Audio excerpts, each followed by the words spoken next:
Welcome to the Bend Don't Break podcast. I am Aaron Schweitzer, your host, along with Laurel Bronze. This podcast is powered by The Source Weekly, everyone's favorite newspaper, and the podcast is supported by Bend Pet Express, best local source for healthy products for pets since 1993. Order online at bendpetexpress.com for free deliveries or daily curbside pickup from 9 to 5. They probably have more hours available now. This was written deep in the pandemic. Yeah. I am joined by Kelly Cannon Miller, Executive Director of the Deschutes County Historical Society, which operates the Deschutes Historical Museum in downtown Bend. Graduate of Portland State University with an MA in History. Serves on the editorial board of the Oregon Encyclopedia, which we are definitely going to talk about. Okay. Writes for both the Oregon Encyclopedia and the Oregon Historical Quarterly. Member of the Deschutes Cultural Coalition. Daughter of an archaeologist. Spent parts of her childhood in the deserts of southeastern Oregon cataloging rock art and in the back rooms of regional universities and museums. Sounds thrilling. That's where I like to say that the nut didn't fall too far from the tree. Right. Kelly, thanks for joining us. Thanks for having me. Humble podcast. I ran into Kelly and we started to talk about all things 1918 and earlier, and I thought you would be fabulous to come on and rap a little bit about how things are different and ultimately remain the same. Maybe before we dive in, how is the museum faring, and what's currently happening there? Well, we're closed like everyone else is. We had closed on March 17th proactively before the governor's order came down. And we're hanging in there. Obviously, we still have a lot of info requests coming in, a lot of people seeking out information. So we're working behind the scenes to keep working on that. We were extraordinarily lucky a couple of years ago that the great Shirley Ray, who we now refer to around the museum as Saint Shirley, had left us some money in her will. And we now think that Shirley was, what's the word for it when you're, you can predict the future, like psychic. A seer, yeah. Yeah, that we had this gift and it was sitting in the bank, and you always have 100 ideas of what to do with the money, right? There's so many projects. How do we even winnow it down? And we hadn't agreed on anything and hadn't decided quite how to split it up. And now we know why. It's because that's really going to help us survive this piece. So, but like you're talking about, everyone has lots of questions about past pandemics, and it's a great time to be a historian right now. Yeah. Because you get into these great conversations about history and pandemics and diseases that change the world, and how we're different now and then, and this weird sense of nostalgia that people have for those, when you're far enough away from it that it's romantic then, yeah, versus the pain of living through it now. So yeah, we're working on our reopening procedures. We're obviously, museums and cultural centers and theaters are in phase 2 of reopening. So we're watching the numbers and waiting to see if phase 2 is going to get to happen. And then finding out what date we get to start opening. Yeah. So. Well, phase 2 is it's a lot better to be in phase 2 than to be in phase 3 where most of our festivals are. Yes, yeah. And to be honest, when we thought phase 1 might include us, we were a little bit terrified, right? We have a lot of volunteers who are in that high risk category, and they're kind of falling into 2 camps. One camp is completely bored out of their minds. They don't want to be home for one more minute. Can we please come to the museum and work behind the scenes and do anything? And then we have the volunteers who are, emailing us and saying, we love you, we can't wait to see you again, but you're not going to see us until September or October. Right. Yeah, and so trying to respect both sides of that. Well, Kelly, let's talk a little bit about what you do know and don't know about the differences between. I mean, a lot of people draw comparisons to 1918. I think there's other times that you had mentioned in some of the information you sent over about other times we used to quarantine, didn't quarantine. Can you speak a little bit to that? Sure. Yeah, it's to a certain extent, history is always comparing apples to oranges. We have these things that we live through that it feels identical, and that gives us, that's when history is great. It gives us this sense of community and feeling connected, and we can survive it because our ancestors survived it too. So we're going to be okay. However, nothing's ever exactly the same. You know, we're now in the 21st century. Our population is completely different. You know, the circumstances of the past pandemics are not exactly the same as right now. So you're never going to have that true comparison. It's always going to be kind of apples to oranges. But I think the biggest thing that is completely different is the development of the modern medical community. So one of the questions I got asked about the 1918 flu pandemic is, you know, how are they taking care of, you know, the medical staff, the hospital, what was happening? And my response was, there wasn't really one, not like you think of it today. There was one hospital, and it was essentially, it would look like a house to anyone looking at it. There were 5 nuns who staffed it. And there was a dozen doctors in the community that had, you know, active or semi-active practices. So when you talk about a pandemic where all of a sudden 40 to 50 people are critically ill with the flu, you know, every day, right, you're talking about that a small, tiny hospital that could handle about 20 people and 5 nuns and a dozen doctors. So your orderlies, when the flu pandemic hit Bend and Deschutes County, we were in the second wave, that fall of 1918. So everyone knew to take it seriously because they had already had reports about the first wave. And people in the community had already lost family and friends to the flu abroad, because the other big piece of it is that it's World War I. So you have some soldiers from Bend who have died afar from the flu. Right. So the very first case, they shut everything down, and they immediately set up an emergency hospital in what we know as Boys and Girls Club today, across the street from the source, right, and from the museum.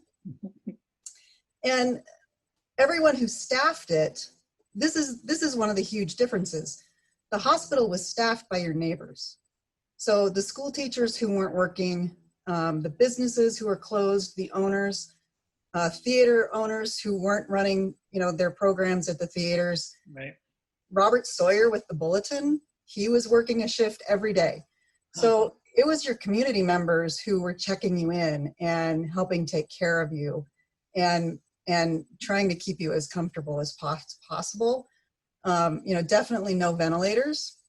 So I think that's the major difference, is the development of modern medicine, but then hand in hand with that is our expectations of modern medicine, that anything we get, you know, there's going to be a team of doctors and nurses and a building where you can go to with equipment and medication, and they will do everything in their power to help you survive. Whereas, and Kelly, don't you think some of it too is our expectation of like inconvenience? You know, where you know, we're certainly not being asked to do many shifts right now, and thankfully the cases are low. But it's also that we're, you know, other than how it's directly affecting you, there isn't a huge outpouring of need for volunteers right now. Yeah. Or even scripted volunteers, not necessarily volunteers, but like, you know, everybody, all hands on deck, which, yeah, I mean, we haven't seen. I certainly haven't seen that in my lifetime. No, the thing though that's similar is the desire to help. Yeah. We actually have in the collection of the museum an oral history from one of the doctors. It's an oral history that was recorded in 1953, and it's Dr. James Donovan. And so the funny story about Dr. Donovan is that he had quit his medical practice in the Midwest to come out here to be a rancher. He had this dream of being a rancher, right? This really romantic dream. Because in the interview, he laughs and says, turns out I wasn't much of a rancher. And then when the flu pandemic hit, they put him in charge of the emergency hospital, and he sort of never went back. He stayed in medicine again after the flu pandemic. Right. And what he talks about in that interview is how heartwarming it was, the community response to caring for everyone. And when I look at things like the Pandemic Partners page of Bend, and you see social media, that is the constant, is this need to take care of one another. And, most of us are seeking ways to help and stay connected. So I think we have that drive to help. We're just manifesting it in different ways this time. Right. You also mentioned that the concept of quarantine would have been more familiar because of people's familiarization with polio and the way polio needed to be avoided. Can you talk about that? Yeah. So look around in your life, and if you have someone who was a kid in the 50s and the 60s, they will remember this. Polio, there was actually something called polio season. And if you go through the Bend Bulletin in the 30s, 40s, and early 50s, there's this routine of editorials that polio season is coming. Let's all remember what we need to do now. We have to wash our hands, make sure that you practice good hygiene, dispelling, myths. Here's things we think, cause it, but we know it's not this. And when you look nationally, you would see what's really different about the quarantines and stay-in homes during those periods is they tended to be much more localized rather than trying to do it nationally all at once like we're trying to do right now. You would have these pockets of outbreaks and everything around that would shut down. So a swimming pool or a beach, it was thought for a really long time that polio was transmitted through water. So whenever a group of children would be infected with polio, it tended to be the swimming places would all be immediately shut down. And it did tend to affect children more so than adults. So you would see the closures of schools and places where children congregate is what they were really after. And the story of the creation of the vaccine for polio and the fact that we as humans have been able to nearly eradicate that and a lot of other dangerous diseases is what gives us that comfort level now, right? I mean, even now we're all just waiting for the vaccine so we can go back to not caring. And we're glued to our TV sets. Yeah. Come on, just give us the vaccine and life can go back to normal. Right. And that didn't exist before. There were two vaccines heading into the 20th century, smallpox and rabies. But it isn't until you get to the 50s with polio and measles before you get into this routine of vaccinating us, from childhood. Laura, you had a question you wanted to proffer? Well, actually, Kelly, I was just curious if you could talk a little bit about the data collection and, historical death rates. You said that, in these types of situations, often we get the numbers wrong, right out of the gate, and then kind of go back and revise, and it's hard to really ever know, who actually died of what at the end of the day. Yeah, and you really see that with, that was one of the things that the great influenza, the 1918-1920 pandemic taught us, is trying to have data tracking. The numbers are all over the place, from 30 million up to 100 million in some people's guesses of how many people died over that 1.5 year period. Mm. And when we talk about that flu, it really is 1.5 years. It's January of 1918 through the summer of 1919, that's what they consider concentrated. But we know that flu has stuck with us. And so you see the ups and downs of flus over the years, and flu changing and morphing and getting new strains.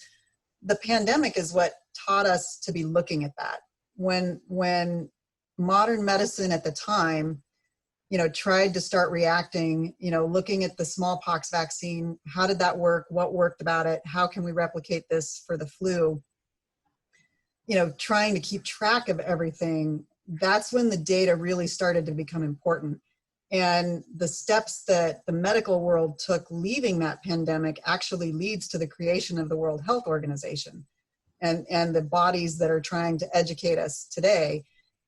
And just the sheer idea that there would be this group that all they did was track infectious diseases is all born from that worldwide experience. It took out, by most estimates, that flu wiped out a fifth of the world's population. 40 to 50 million is the number that most historians can come closest to. And so from an archivist standpoint and a historian standpoint, watching, reports on, data collection that are coming out right now, again, one of the things that's different is because of social media and the 24/7 news cycle, we're watching science struggle with this as it happens. Right. And that's completely different than any other time in history.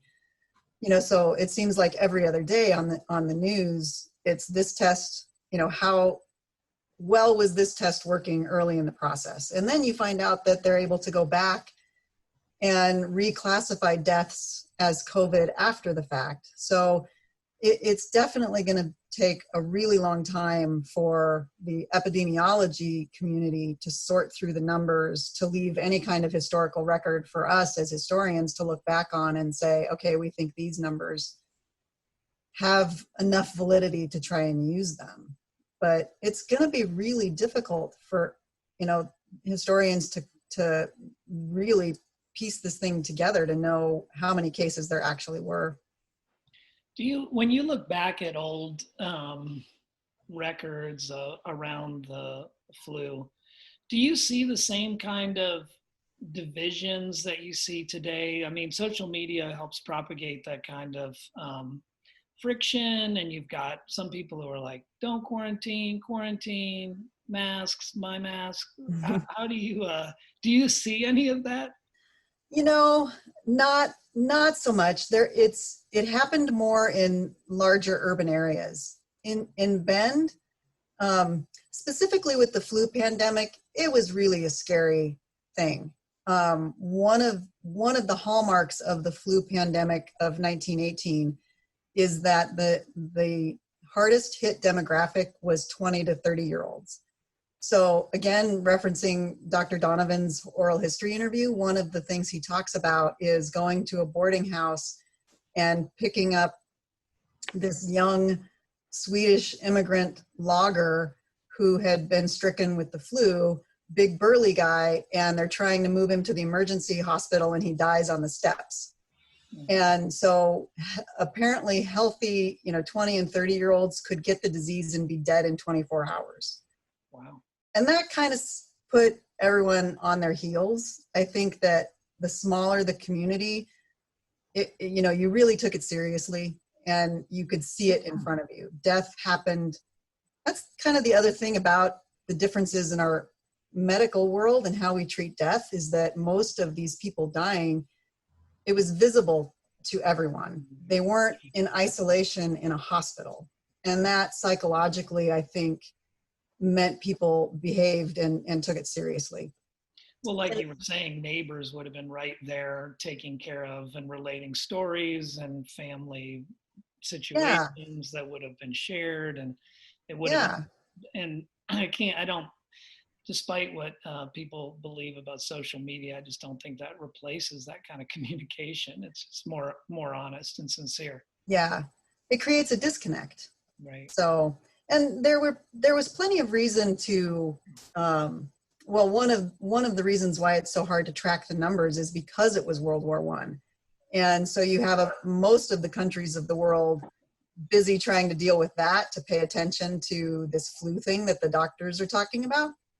The reason it was accidentally labeled Spanish flu was because Spain wasn't involved in the war. So Spain was just the first country who was out there banging the pot saying, hey, there's something really bad happening, and talking about it openly in the press. So there was lots of reasons for political division and unhappiness in 1918 surrounding World War I that, meant that when the flu came and really pushed back on the world, by the time it was done, everyone was just exhausted. And for decades, people didn't really talk about it. They wanted to forget the war. They wanted to forget the flu. They just wanted, to move on and rebuild the world. Oh, if there's a vaccine, I'll never talk about the pandemic again. Unless you come knocking on my door for some bit of personal history, I won't want to hear COVID-19 again. I'll be one of them. Yeah, boy, the buzzwords. So that's the other thing that the museum we're actually trying to work on, is cataloging all of this. I mean, every museum and historical society is, out there saying, write stuff down, write down what you're experiencing so that you pass that on to future generations. And with social media, the reality is there is a ton of, Right. COVID related creativity and stuff that's happening in these digital formats. And so how do you capture that? Okay, so we got to go print all of the blogs off of Visit Bend and stick them on paper, so that they're there for people to read in the future. Here it is, our tourism organization, writing these great blogs telling everyone to stay home. Right. How do you capture all of that? Yeah, it's funny. My son brought an old 1945 Life magazine home, and there's a full-page ad in there about not coming to San Francisco. There's a don't visit San Francisco now. The sailors are all here. We can barely contain it. And I thought, well, that's a new role for the visitor organization. I was going to give it to Kevin because I'm sure it's appropriate for him right now. Oh, totally. Well, and the buzzwords that we've all picked up. Frictionless transaction is one of them. When I was reading the guidelines for museums and cultural centers to reopen, they kept talking about a stable cohort, so I'm like, what is a stable cohort? I'm like, oh, so like a family group, right? So they've already been in isolation together. I can let them stay together inside the museum. I don't have to go bust them up, right? Yeah. Well, even the term social distancing now has become so prevalent when, for me, that was just something that you naturally wanted to do to keep your sanity, Yeah. Now it's a necessity. Exactly. Well, Kelly, what are you guys doing right now at the museum or in your times? You've got this time. I mean, what do you look to try to preserve, or how are you guys moving forward? Well, I actually hired a photographer. I hired Gary Calicott Photography and kind of turned him loose. I said, are you willing to violate the stay-at-home orders and, grab a mask and go out in the world for me? And he's started passing his pictures to us. We kind of hit, a list of what we thought we wanted him to go out and capture and send him to sisters in Redmond and get outside of Bend and get the whole county. Right. So we have some great reader boards with messages, just the eeriness of empty streets, the downtown Bend shots that he got, like, what is this? There's no cars, no people, and it's daytime, in Bend, Oregon. Right. Different, the parks, playgrounds with caution yellow tape closing them off, and the signage that the park district has had to put up everywhere. The hand washing stations that the one company donated to the city and put around town so that people could wash their hands. So a lot of stuff like that. But then we do have some teachers that we're talking to that are working, some English teachers are working with their students on stay-at-home COVID journals. And a couple of them have already said that they're going to donate those to us when they're done. And capturing, digital things like the Visit Bend blog and lots of pictures of people wearing masks. Yeah. How do Yeah. you, with the digital, do you have a big, do you have a big server that you pull stuff like that down? Or, because my vision is just going through paper and pulling pictures out and going, Yeah, or no, film, you know. it's the digital world for museums is tough, and it change. I'm not joking. It changes every year, I think, on what the recommendations are for your digital archives. And pictures are born digital now, so how do we make sure that we save that? And the museum world, actually, I just had a meeting with this at noon today about updating our digital preservation plan. Archivists have come full circle to the place of, if you have digital photographs, you need to have prints made of them, Oh, well, because paper. right, right. And it takes, we have this with oral histories all the time too, of do you or don't you do oral histories with video or just with audio?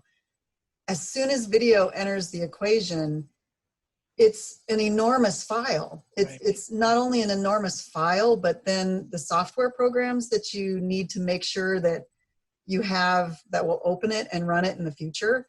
I mean, how many discs do you have in your office that the disk might be fine, but you don't have a computer or the software to be able to open it?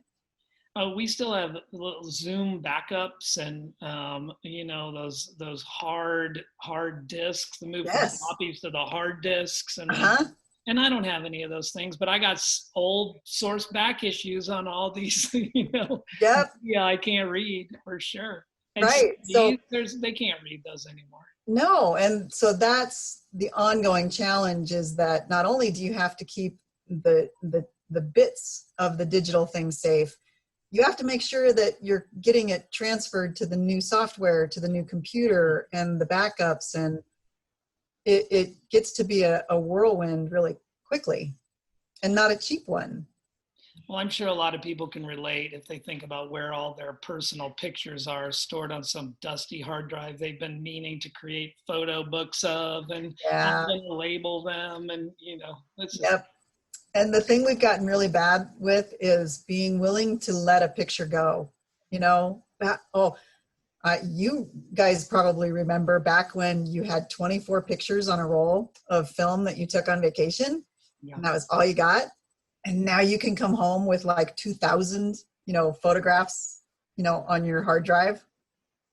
Well, not to diverge too much, but I used to, every year, I would take the best 50 photos and put them in a book, and I would do it every year, and they stopped right when we started moving to digital photos. And so there's this great catalog of all of that, and then when you want to see anything past that, you got to go to the tub that's under the bed, that's just stuffed, and then you got to go to the hard drive, and the whole history of the family falls apart quickly.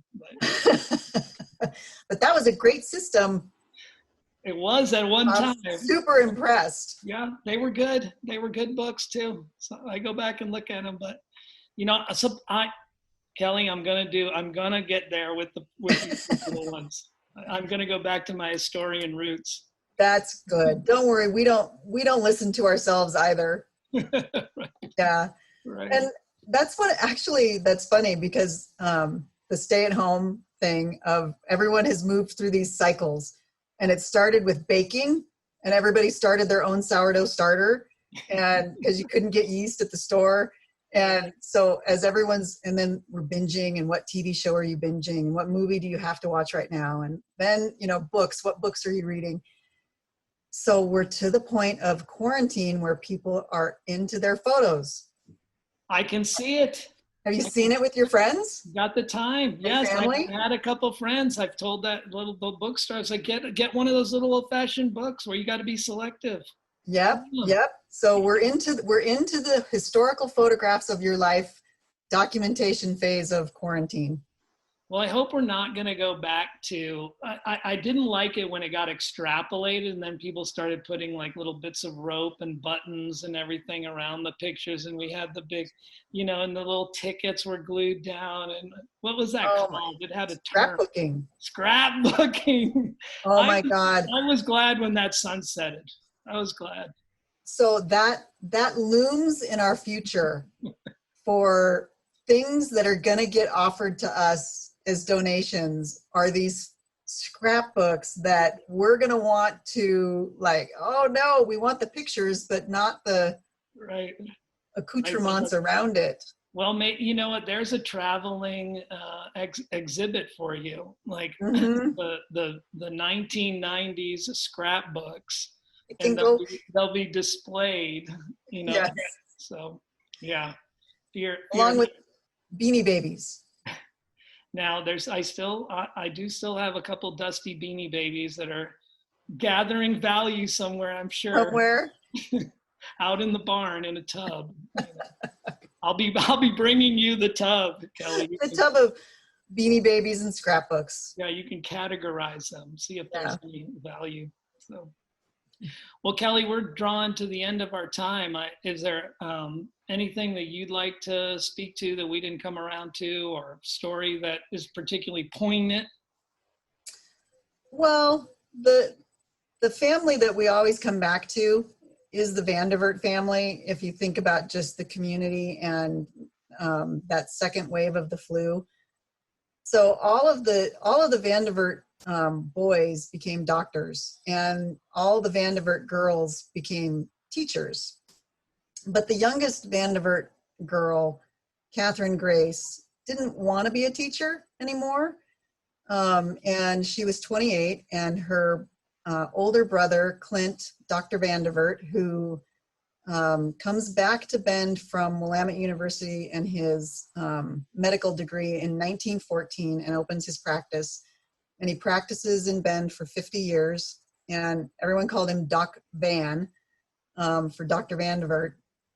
He was the city health official during the pandemic. And Catherine was 28 years old. She had left teaching and had taken a job at the post office. And she was this really gregarious personality that everybody loved and gravitated towards, and was this source of just fun, and it's the West and anything is possible. And she was struck with the flu the very first week of the emergency hospital and died within a few days. Wow. And so here you have this beloved young 28-year-old, and her brother is on the front lines trying to care for everyone and has to not only keep up, the work, but watch his sister die at the same time. And I think that just drives home that for our community, for Deschutes County, it was only about 5,500 people in the place. And so it was very personal. And I think that's what's hard watching the divisions around right now as we're all getting restless. And at the end is I don't know that we can walk away with that same heartfeltness that Dr. Donovan felt when he thought about it years later. His first thought was for how much everyone cared about one another. Right. And I think that those stories and that are what I try and keep in the front of my mind when you watch the news and you see everyone getting restless and how do we move through this. I just try and hang on to that.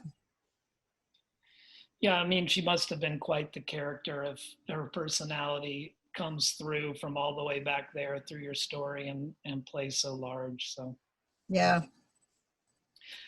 Well, Kelly, thank you for being part of our show. I really appreciate you taking the time during all this. Yeah, thanks for having me. Apart. This has been the Bend Don't Break podcast, powered by the Source Weekly. We're supported by Bend Pet Express.